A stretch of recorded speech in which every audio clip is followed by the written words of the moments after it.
Hello guys, welcome to my channel. ආයම සාදරයෙන් මම පිළිගන්නවා මගේ channel එකට. අද අපේ මාතෘකාව වන්නේ modal verbs. එහෙම නැත්නම් helping verbs, එහෙම නැත්නම් auxiliary verbs. Right. What are the modal verbs? මොනවද මේ modal verbs කියන්නේ? Right. මොනවද? Can පළවෙනි එක තමයි අපි ඉගෙන ගන්නවා can පුළුවන්. Can පුළුවන්. ඒ කියන්නේ සිංහල අර්ථය තමයි can කියන එකේ අදහස පුළුවන්. මේක සෑදෙන ස්ට්‍රක්චර් එකක් තියෙනවා. ඒ කියන්නේ මේකෙන් අපි වාක්‍ය හදන ස්ට්‍රක්චර් එකක් තියෙනවා. අපි කලින් කතා කරා nouns and pronouns. nouns and pronouns ගැන කතා කරා. මේ පාඩම බලපු නැති අය කලින් බලලා එන්න. මගේ කලින් links තියෙනවා මේකේ YouTube channel එකේ. මේකෙද්දි can වලින් ඒ කියන්නේ modals වලින් අපි වාක්‍ය හදන ස්ට්‍රක්චර් එක තමයි subject, modal verbs, verb infinitive, object rest. subject, modal verb, verb infinitive, object rest. right. එතකොට subject වලට අපිට දාන්න පුළුවන් අපි pronouns වලදී කතා කරා I, we, you, they, he, she, it. මොනවද? I, we, you, they, he, she, it. I කියන්නේ මම, we කියන්නේ අපි, you කියන්නේ ඔබ ඔයා. එතකොට they කියන්නේ ඔවුන්, he කියන්නේ ඔහු, she කියන්නේ ඇය, it කියන්නේ ඌ ඒක. මේ ඕනම එකක් subject වෙනුවට අපිට දාන්න පුළුවන්. right. ඊළඟට modal verbs. modal verbs තව අපිට තියෙනවා can වලට අමතරව can පුළුවන්, could පුළුවන් වුණා, should යුතුයි, must යුතුයමයි, මේ වෙන්න ඉඩ තියෙනවා, might වෙන්නත් ඉඩ තියෙනවා, have to has to කරන්න සිද්ධ වෙලා තියෙනවා, will have to කරන්න සිද්ධ වෙලා තියෙවි. ඔය වගේ modal verbs අපිට 8ක් තියෙනවා ඉගෙන ගන්න. right. මේ ඕන එකක් මේ modal verbs කියන තැනට අපිට දාලා වාක්‍ය අපිට හදන්න පුළුවන්, කතා කරන්න පුළුවන්, ලියන්න පුළුවන්. right. පැහැදිලිද? හරි. දැන් අපි අද ඉගෙන ගන්නේ can. can කියන්නේ පුළුවන්. ඊළඟට verb infinitive. verb infinitive means ඒ කියන්නේ ක්‍රියාපදයේ මූලික ස්වරූපය හෙවත් වර්තමාන කාල ස්වරූපය. object එකක් කියන්නේ සාමාන්‍ය object එකක් කියන්නේ අපි ක්‍රියාපදයෙන් පසු කොටස්. ඒ කියන්නේ ක්‍රියාපදයට භාජනය වන කොටස්. හරිද? අපි ඉස්සරහදී ඉගෙන ගන්නවා. object කියන්නේ ක්‍රියාපදයෙන් පසු කොටස් හෙවත් ක්‍රියාපදයට භාජනය වෙන කොටස්. ඊළඟට rest එක කියන්නේ ඒ කර්මය. කර්මය කියන්නේ object එකට. කර්මයෙන් පසු ඉතිරි කොටස්. ඒ කියන්නේ දැන් අපි කර්මය සමග ඉතිරි කොටස් කියන්නේ with brother.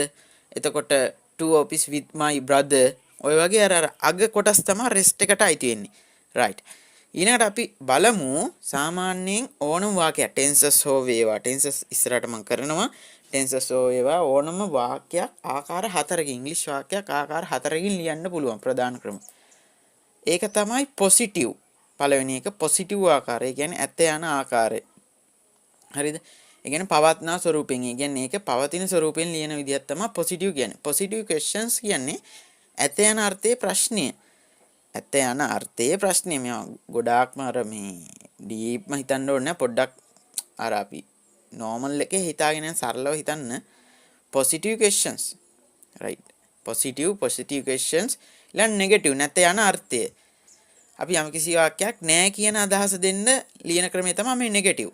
negative questions නැත යන අර්ථයේ ප්‍රශ්නේ. right. පළවෙනි එක තමයි ඇත යන අර්ථයේ ප්‍රශ්නේ, negative නැත යන අර්ථයේ, negative questions නැත යන අර්ථයේ ප්‍රශ්නේ. right. බලමු දැන් අපේ structure එක මොකක්ද අපි modals වලින් ගන්න structure එක subject, modals, verb infinitive, object rest. right. ඔන්න subject එක මං I ගත්තා. I කියන්නේ දැන් pronouns වල තියෙනවා අපි ඉගෙන ගත්තා වගේ I, we, you, they, he, she, it. ඔය ඕන එකක් අපිට subject වෙනුවට ගන්න පුළුවන්. ඊළඟට ඔන්න modals. modals කිව්වම ඊළඟට අපි can දානවා. can. I can. ඊළඟට verb infinitive එක. ඔන්න dance. verb infinitive කියන්නේ ක්‍රියාපදයේ මූලික ස්වරූපය. irregular verb list එකක් ගත්තාම මම ඉස්සරහට ඔයාලට ඒකේ tut එක දානවා. ඔයාලට Google Drive link එකකින් ගිහිල්ලා download කරගන්න පුළුවන් විදිහට. එතකොට irregular verb list එකක ආකාර තුනක් තියෙනවා. පළවෙනි ආකාරය තමයි verb infinitive. දෙවෙනි ආකාරය තමයි verb past tense. තුන්වෙනි ආකාරය තමයි verb past participle. පළවෙනි ආකාරය verb infinitive, දෙවෙනි ආකාරය verb past tense, තුන්වෙනි ආකාරය verb past participle. ඒ කියන්නේ ක්‍රියාපදයක මූලික ස්වරූප තුන. පැහැදිලිද? එතකොට පළවෙනි ආකාරයේදී ක්‍රියාපදයේ වර්තමාන කාලය තමයි දාන්නේ. දෙවෙනි ආකාරයේදී ක්‍රියාපදයේ අතීත කාල ස්වරූපය දානවා. තුන්වෙනි ආකාරයේදී ක්‍රියාපදයේ අතීතයේ කෘදන්තය. ඒ කියන්නේ අපි උදාහරණයක් ගත්තොත් drink කියන්නේ බොනවා. ඒකේ අතීත කාලේ drank බිව්වා.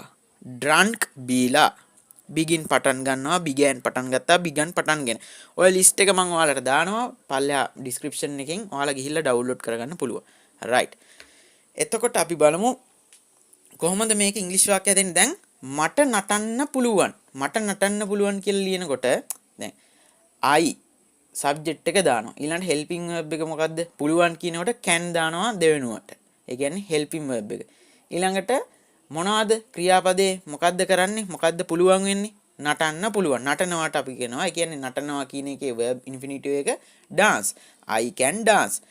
මේක දෙවෙනි ආකාරයේදී positive question එක විදියට හැදෙනවා. එතකොට දෙන්නේ දෙවෙනියට අපි දැම්මා model එක. එහෙම නැත්නම් helping verb එක. can මුලට ගන්නවා.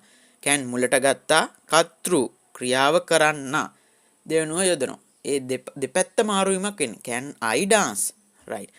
තුන්වෙනි ආකාරයේදී I මුලට ගත්තා can වෙනුවට not එකක් යෙදුවා. can't කියලා කෙටි වෙන්නේ cannot කියන එක. I can't dance. right. හතරවෙනි ආකාරයේදී can't මුලට ගත්තා දෙවෙනුව කර්තෘ දැම්මා. can't I dance? පළවෙනි එකේ සිංහල තේරුම I can dance මට නටන්න පුළුවන්. can I dance මට නටන්න පුළුවන්ද? I can't dance මට නටන්න බැහැ. can't I dance මට නටන්න බැරිද? right.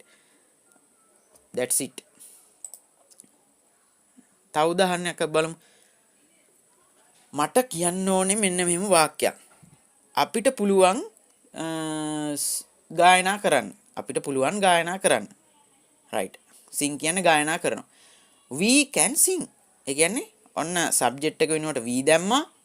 model එක වෙනුවට can දැම්මා. අපි දැන් can ඉගෙන ගන්න can දැම්මා. ඊළඟ verb infinitive එක sing. අර object rest එක මම ඉස්සරහදී තව උදාහරණයක් කරනවා. ඒකෙදී ඔයාලට පැහැදිලි වෙයි. දෙවනුව can we sing? can we sing? අපිට ගායනා කරන්න පුළුවන්ද? ඒක තමයි positive questions එක. ඒ කියන්නේ අපි ප්‍රශ්නයක් අහනවා. අපිට ගායනා කරන්න පුළුවන්ද?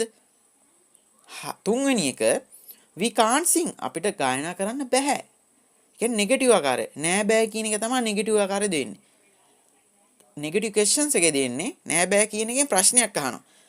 අපිට ගායනා කරන්න බැරිද? can't we sing? right.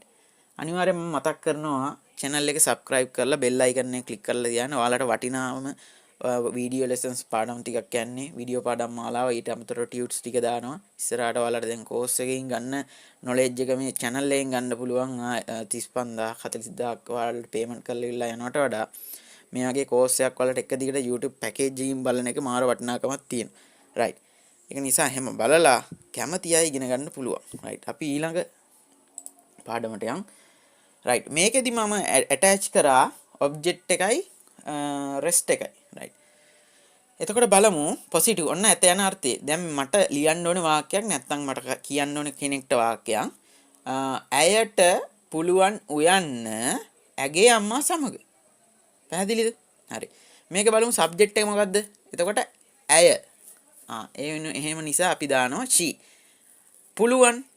ඔන්න අපි model එක ගත්තා can. ඒ කියන්නේ අපි structure එක මතක් කරගමු. subject, helping verb, verb infinitive, object rest නේ. right. subject එක තමයි she, helping verb එක තමයි can. එහෙම නැත්නම් helping verb නැත්නම් models කියන්නත් පුළුවන්, auxiliary verbs කියන්නත් පුළුවන්. she can. ඔන්න verb infinitive එක cook. right. ඊළඟට with her mother. with her mother. අන්න ඒ ටික තමයි එන්නේ object එකට. right. දෙවනුව positive question එක. ඇයට උයන්න පුළුවන්ද අම්මා සමග? can she cook with her mother? can she cook with her mother?